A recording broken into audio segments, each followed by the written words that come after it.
Falarei a respeito da apuração de custos e serviços. Estou considerando uma empresa optante pelo Simples Nacional no anexo 3. São empresas exclusivamente prestadoras de serviços. Para apuração do custo e serviços, vão dividi-los por 8 categorias.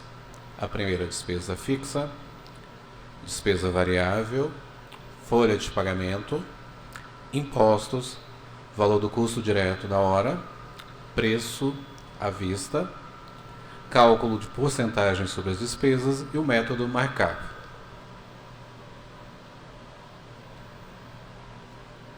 Então, começaremos definindo despesas fixas.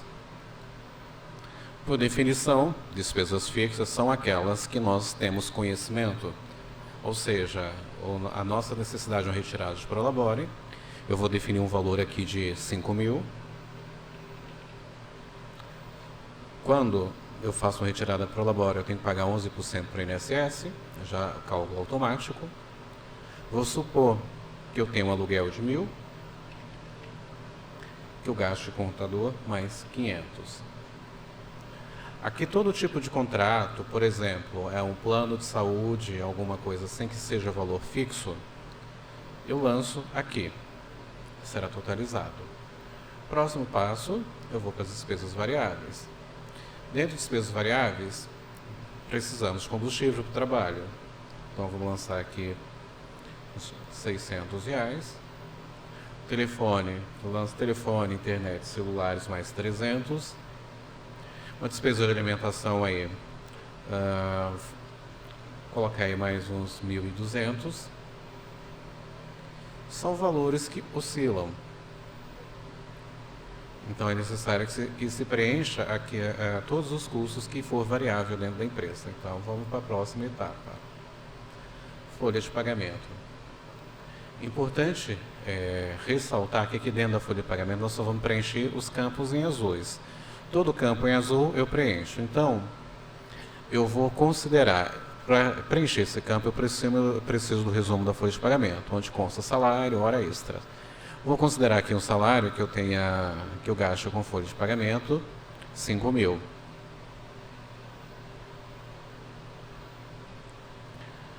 Então, de 5.000, eu tenho que pagar 400 de FGTS, no mês totaliza R$5.400. Contudo, todo trabalhador tem direito a 1/12 sobre férias, adicional de 1/3 sobre férias, 13º salário, a incidência de FGTS de 8% sobre essas verbas, de igual modo sobre o 13º salário. E admitindo que ele saia nesse mês, ele ainda tem direito a multa de 40%. Então, totalizando o encargo da folha, 7.703. E as verbas trabalhistas adicionais, 1.703. Significa que 34,7% corresponde a verbas trabalhistas. Então, esse é um valor que deve ser provisionado, feito uma aplicação financeira, para garantir a execução dessa despesa. Esse é o cenário ideal. Quem não fizer isso e não tiver um caixa bom, terá dificuldade para pagar. Muito bem. Próximo passo. Então, aqui eu vou calcular o valor do custo direto. Aqui eu considerei o total do custo da folha, não apenas o mensal, mas o global. Então, antes de continuar, nós temos que esclarecer que eu estou considerando que por mês a gente trabalha 20 dias na média, 44 horas semanais, 5 dias por semana, e que trabalha 8,8 horas por dia.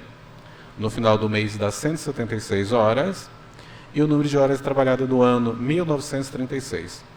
Porém, não são trabalhadas todas essas horas. Eu estou estimando uma ociosidade aí de 25%, que ou seja, é aquele tempo que a pessoa para tomar um café, alguma coisa, a espera, o deslocamento para a execução do serviço. Então, é um tempo que não é produtivo. Então, estou estimando aqui em 484 horas, o que nos leva a 1.452 horas úteis mensais. e uma média mensal de 121 horas. Então, considerando tudo isto, o custo da folha de pagamento por hora é R$ 55,40. Então, vamos admitir que eu contratei um serviço e que eu vou gastar 5 horas para executar. Então, o custo desse serviço será 277. O custo em horas. E vamos admitir que nós vamos usar mais R$ 500 de material. Então, o que eleva para 777. Muito bem.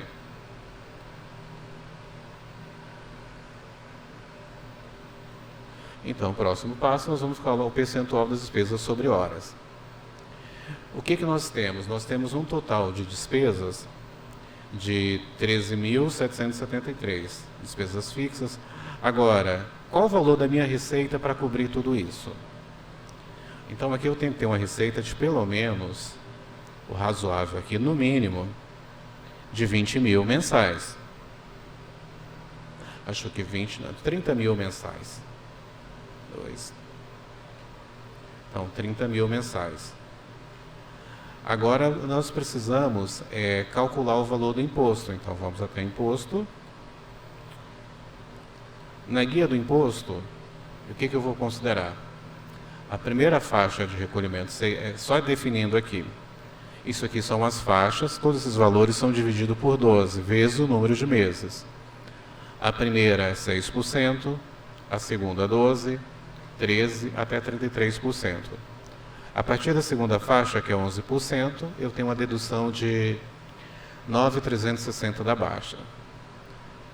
Essa alíquota aqui informada do Simples Nacional, ela é uma alíquota nominal, é uma referência. Aplicando esses percentuais, nós vamos achar a alíquota efetiva, que de fato é o valor que se paga de imposto. Aqui nós temos as partilhas dos impostos. Então, eu considerei no meu exemplo uma receita aqui de 30 mil. Deu 360. 360. Qual alíquota que eu devo usar? Até 360, 11,30. Lembram? Alíquota nominal. Eu vou lançar a alíquota aqui, 11,30. E aqui eu vou deduzir o valor permitido nessa faixa, de 9.360. Então, minha alíquota efetiva de imposto nessa faixa de receita é 8,70%. E o imposto a ser recolhido é 2.610, que corresponde a esses percentuais.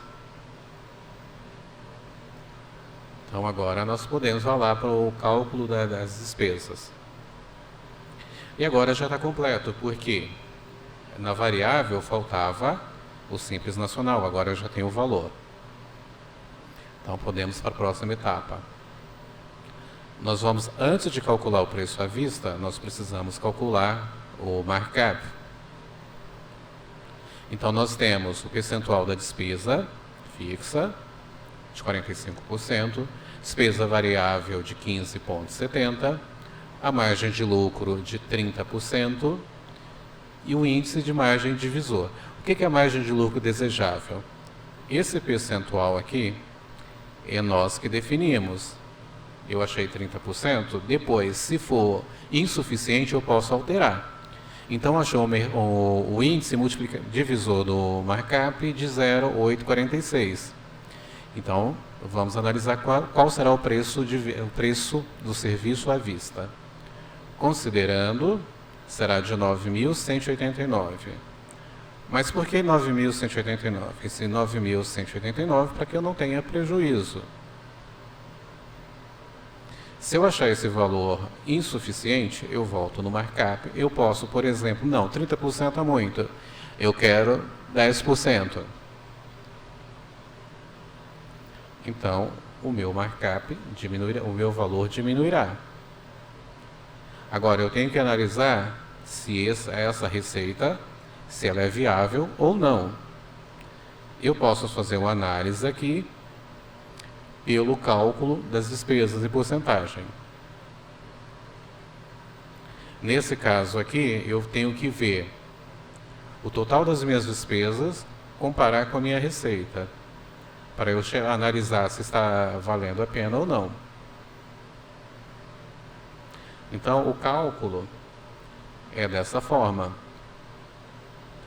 Então, o mais importante é sempre ter em mente que nós fazemos a atribuição. Se eu achar que 10% é insuficiente, eu posso lançar 50%.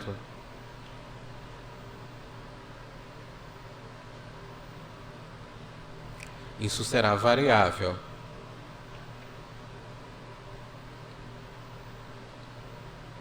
Então, 9.189. Isso eu estou considerando esse valor com base nas minhas despesas. Se eu conseguir reduzir as minhas despesas, eu terei um custo menor. Então, por exemplo, se eu diminuir aqui, está muito alto, vamos colocar metade. Se eu, por exemplo, não pagar aluguel, então, o que acontece? Já diminui os custos. Na minha variável, combustível, esse mês eu não vou usar o carro. Telefone, eu vou reduzir pela metade. A alimentação, esse mês eu vou comer em casa, não vou trazer. Então, eu reduzo os custos. Quando eu reduzo os custos, então já vai dar uma boa diminuída. Por exemplo, a questão da folha de pagamento. Eu não posso ter essa quantidade de funcionários, então o que eu vou fazer? Eu vou pegar minha folha de pagamento e vou deixar apenas um funcionário. Esse valor não existe, mas na média. Então, vou ficar pagando um funcionário este valor, então eu vou ter uma redução de custos.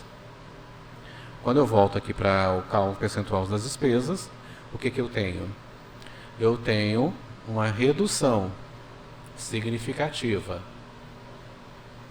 E se eu mantiver essa receita com essa despesa, eu vou ter uma lucratividade bem maior. Agora vamos ver o valor do custo direto da hora. Então, nesse mesmo cenário, aqui eu estou considerando que eu vou gastar em quantidade de horas 5 horas. Então, o meu custo direto desse serviço, já com o material, é R$ 83. Agora, vamos supor que o cliente forneça o material. Então, o custo direto da hora fica R$ 83. Considerando, isso que eu estou considerando a folha de pagamento. E agora nós vamos para a definição do markup. Então, eu tenho um markup de 43,18, estou considerando a mesma margem de lucro. E eu tenho um preço à vista de 192. Então, nessa situação, o que eu vou analisar? Eu vou analisar o mercado, se esse mesmo serviço, quanto que custa por aí. De repente, eu falo, não, eu quero uma margem de lucro de 80%. Então, já vai mudar o cenário. Vai para 1.218 o valor da hora. Então, isso aqui ficou diferente porque é um divisor. Aqui, embora o índice tenha dado negativo, mas eu cobraria por esse serviço, pelas 5 horas de trabalho, 1.218. Acho que está claro. Em qualquer dúvida, podem me contactar para esclarecimentos.